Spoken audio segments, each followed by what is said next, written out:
Hello, it's your favorite sports Unc here. Don't forget to hit that subscribe button to join the fastest growing community on YouTube. Remember, Nightcap doesn't happen without you. So please subscribe or you're going to make Ocho cry.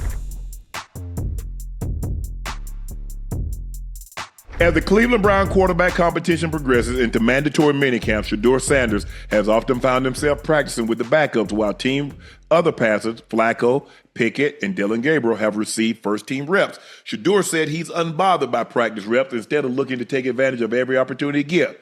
Life is just based on how you view different things. So you can view things if you're not getting reps in a negative way, or you can view it as, okay, it's my time to get out there and let's be proactive and let's get warm, let's get going.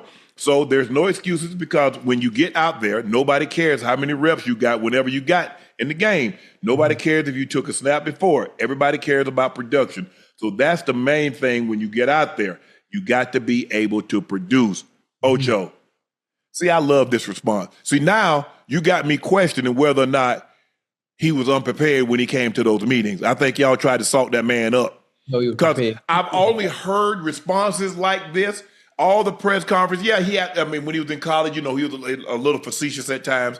But I never got the inclination that he was unprepared. If the one thing that he was going to be is prepared. His father prepared him. He understands his dad, although he didn't play quarterback, he understood what comes along with playing the quarterback. Right. I love the way he's answered that question. Listen, he's answering the questions perfectly. And the funny thing about it, I got a couple of young bulls out there. You know, I talked to Denzel Ward. You know, I talked to some, but I can't say the name. But anyway, I done talked to some people. He looked different. There's a difference when that young bull is out there spinning that ball. You hear me? Mm-hmm. Difference. I'm talking about football. I ain't talking about no media and all that hoopla and all them, you know, on Twitter, they putting up the numbers. He was 10 for 12 for 2 touchdowns. I'm talking about when he's at the helm, he looks different. Whether he's going with the first team, second team, or third team, it don't matter. You know, I understand getting drafted in the 5th round. All that means nothing when it's time to play football and that whistle blows. He looks different than the rest of the competition. That's what I heard. And I'm talking from a not Brother Ward. I'm just talking about from sources that's in that room, that's on that field, that's playing the sport. Man, come on, man. This is something that I can relate to. Yeah. You can't relate to this. You're a 2nd round draft pick, so you probably at worst case scenario, you was running with the twos as soon as you step foot in the camp. I was on special. It's somebody that was a 7th round draft pick and that was with the 3rd, 4th, 5th team, the last guy to get a rep. Some days, Ocho, I get 1 rep. What? I get 1 rep. That's all I got. Serious? That's it. Oh, boy, I would have cut up. Boy, you got me, man. Shit. I just remember having a conversation with my brother. My brother would tell me, say, man, how it's going? I said, Spank, man, I got like 1 rep. I got like 2 reps. I ain't even get in today. Damn. He said, don't worry about that. He said, one day John Elway gonna call on you. Yes, sir. Just make sure when he call on you, you answer. Mm-hmm. Just make sure you're where you're supposed to be when you're supposed to be there. That's all he told me. He didn't say, man, they messing over you. He never said hey, you know what you can do. Now you're gonna get your opportunity, it's gonna come. Yeah. And when it comes, slowly but surely, I was with the 3s. Slowly but surely, I was with the 2s. Come on now. Hey, now all of a sudden, hey, Sharp, get in there. I'm in the slot, but I'm running with the 1s. Oh, okay. Yeah. Okay. So make the team mainly special teams, but you know, hey, they want somebody. We ran the ball a bunch, so you know, I'm big receiver. I'm blocking. You know, hey, it didn't matter. I'm blocking Fulcher, Ronnie Lott, you know, Eddie Anderson, all them big time hitters. But that's the only thing that my brother told me. He didn't tell me they messing over me. He didn't say. All he said is like, you know what, John Elway gonna call your number one day. Mm-hmm. Just make sure you answer. And I was like, you know, I would go ask John, man, what can I do better, man? I just want to be like, when you call him, I want to be there. He's like, hey, just make sure you get your head around, make sure you get your depth on your routes, blah, blah, blah. You know, we run certain drills. He's like, hey, I like that. I like that effort. Slowly but surely. So if I can't give you no advice how to play the quarterback position, but I'll say, just keep doing that. Yeah. Just keep doing what you're doing. That's all you got to do. And people are like, man, you always turn it in. I said, no, what I try to do is that in situations what Ocho and I, we try to do is that if we've been in those situations before, we can tell you how we handle it. We can go inside because you're talking to people that was in the huddle. Not somebody, I didn't cover the game. I cover the game now, but you're talking about somebody that was in the huddle. Know what it's like on 4th and 3. That's know what it's like when it's 1st and goal and you're down 6. So I ain't telling you what somebody told me to say. I'm telling you through firsthand knowledge. Yeah. Firsthand knowledge. Being in the locker room, being in those meeting rooms. I love what Shedeur said. I love the way he's handling it.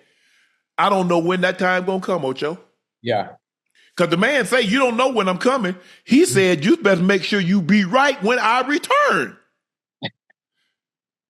Shedeur doesn't know when the opportunity will present itself. He gonna be ready. Hey, Unc, I want to get back to this one rep, man. Now that's stuck with me out of everything you done said, but I would have raised hell. You hear me? Ocho, I'm a 7th round draft pick. I'm a body. Oh shit. Okay, my bad. I ain't know. Yeah, if I was a 1st round draft pick and I ain't getting but 1 rep or 2nd round draft pick, yeah, I will have some issues too. But I'm a 7th round draft pick. And you know, the thing is with me, I was the Z receiver. Yeah. So now, you know, Ocho, you come in as a rookie, you Z, you slot, you X. They throw you in a couple of plays at tight. Bro, let me learn one thing. Right. Come on now. Let me, I'm trying to write cursive and you trying to get me to do trigonometry. Huh? Damn. 1 rep, 2 reps, Ocho. That's all. We out there for 2 hours. You know, hey, everybody else getting called to get in there. Hey, Turner, get in there. Johnson, get in there. Young, get in there. Everybody get in there. Last play, Sharpe, get in there to Z. Man, listen. Let me tell you something. Oh, let me take that back. It was not called a Z. It was called the wing. Right. Sharpe, you at the wing. Hey, you got to think. In 2000, man, TJ was on here with us. Remember he told you? Yeah. I was taking scout. I'm talking about 2005, 2006. I'm talking about my whole career. I ran our plays and I ran scout team. Right. I would purposely, the gunner on special teams, I would purposely go on special teams just to keep myself running through the whole practice. And I purposely took the scout team, whoever the number 1 receiver, based on who we playing. Let's say we playing the we playing the Jags. I'm Jimmy Smith on the scout team. And I'm taking every rep because now I get to work with the number 1 DB on our team and give him good work so he be ready for Jimmy or Kenny McCarr there on Sunday. Yep. And Marvin and Hugh Jackson would have to pull me the F out of practice. But you know, Ocho, in training camp, it ain't really no scout team. It's 1s versus 1s. 1s, yes. Yes. So you don't really get to the scout team until like that first preseason game. Yeah. Because now, okay, offense, you going against the 2s, defense going against the 2 offense, things like that. And then obviously when you get into the regular season, the scout team, go to give that. So yeah, now once the regular season came, that's me. I followed the ball. Right. Whoever the best receiver, it was Tim Brown. I'm Slim Brown. Yeah. And you know what I'm saying? Oh, Timmy, man. That's the same thing. Rod Smith came in. He said, man, his rock was right across from mine. And every day he's absorbed everything of everybody that offense that I've ever been around. Rod Smith was probably my greatest student because he absorbed everything. He said, man, I want that. I said, what? He said, man, the way the crowd cheer you, the way everybody respects you. He said, I want that. I said, I tell you what, when the scout team come, whoever the best receiver is, you get that jersey. I don't care if you're X. I don't care if you're Z. You get that jersey. And you go out there, when they say, hey, man, look, you bust their ass. I like that, boy. That guy, man. The first time Foots got in a game, we played in Washington, in Denver. 3-1, we down. Hold on, where he at? He the X receiver. They put him to the side by himself. By himself. He got Darryl Green matched up on him. Bump John and throw run. him the football. He jump Bump over and with run? Darryl Green and catch it. We win the game. Oh, Rod. What Rod Yes. at? You talked to Rod lately? Yeah. I talk to Foots all the time. Yeah. We him. I still it's a few guys I stay in touch with a lot. Obviously Burns. I talked to House, who's my backup tight end. Chalk Eye was another backup tight end. Foots. But it's a few guys I still keep in touch with. Yeah. Rod, cool. But that's what I tell guys. And a lot of they say there are conspiracy theories circling that Cleveland trying to force the early picks. Yeah.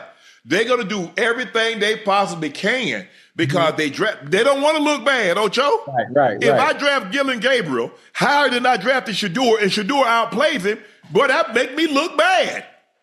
If he gets in there, I signed Kenny Pickett as a free agent.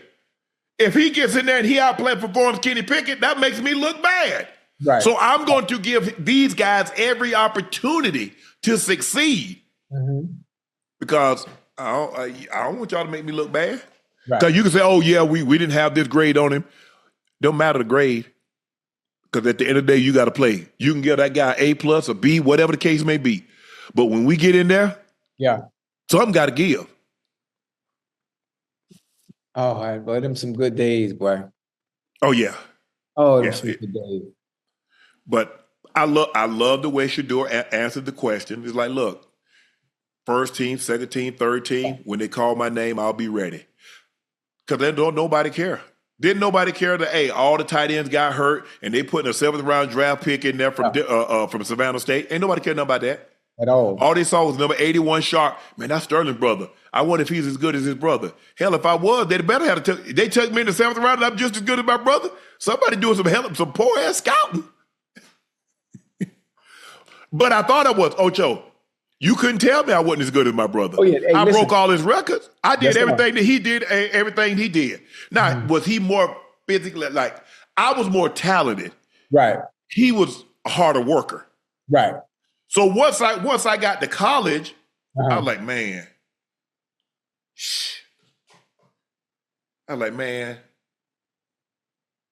scouts ain't really come because he was telling me, man, we had all the scouts from every team. I think the time was like 2018, 2017. Yeah. Every scout was here today. I said, oh, yeah. Y'all have any scouts? Like, nah, we ain't have no scouts down here.